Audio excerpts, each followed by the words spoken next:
नमस्कार।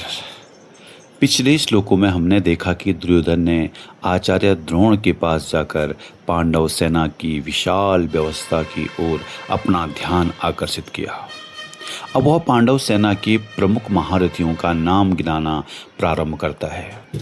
इन नामों का उद्देश्य केवल परिचय देना नहीं, बल्कि यह बताना भी है कि पांडवों की सेना कितनी शक्तिशाली और युद्ध कला में निपुण थी। दुर्योधन के शब्दों में उसकी चिंता और भय भी स्पष्ट दिखाई देता है। श्लोक संख्या 5।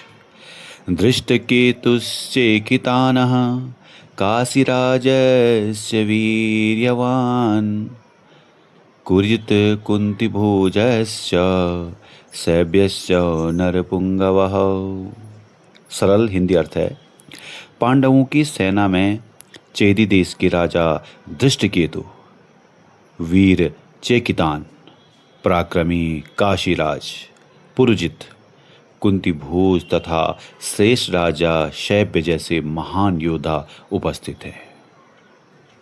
दुर्योधन एक एक करके पांडव पक्ष के उन योद्धाओं का उल्लेख करता है जो युद्ध कला में अत्यंत निपुण थे। काशीराज अपनी वीरता के लिए प्रसिद्ध थे। धृष्टकेतु, चेकितान, पुरुजित, कुंतीभोज और सैभ्य सभी अनुभवी योद्धा थे।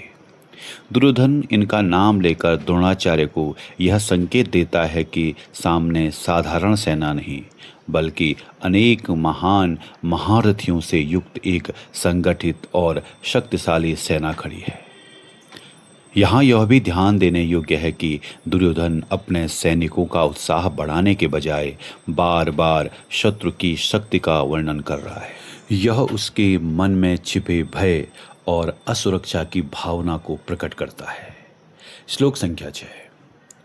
युधामन्युस्य विक्रांत उत्तमोजास्य वीर्यवान सौभद्रो द्रौपदेयास्य सर्व एव महारथः।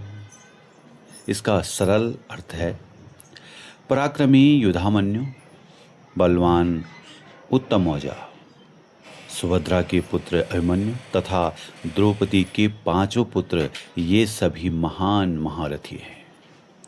दुर्योधन अब युवा और उत्साही योद्धाओं का उल्लेख करता है। इनमें सबसे प्रमुख हैं अभिमन्यु, जो अर्जुन और श्री कृष्ण की बहन सुभद्रा के पुत्र थे। कम आयु में ही उन्होंने अद्भुत वीरता और युद्ध कौशल प्राप्त कर लिया था। द्रौपदी के 5 पुत्र भी अपने अपने पिता की तरह युद्ध में दक्ष थे। युधामन्यु और उत्तमौजा अर्जुन की रक्षा के लिए नियुक्त प्रमुख योद्धा थे। दुर्योधन इन सभी को महारथी कहकर उनकी युद्ध क्षमता स्वीकार करता है। इन श्लोकों से स्पष्ट होता है कि पांडव सेना केवल संख्या में ही नहीं, बल्कि योग्य नेतृत्व, अनुभवी योद्धाओं और साहसी युवाओं से भी संपन्न थी। इन दोनों श्लोकों से जीवन संदेश। इन श्लोकों से हमें शिक्षा मिलती है कि किसी भी संगठन की वास्तविक शक्ति उनके योग्य, समर्पित और अनुशासित होने में होती है।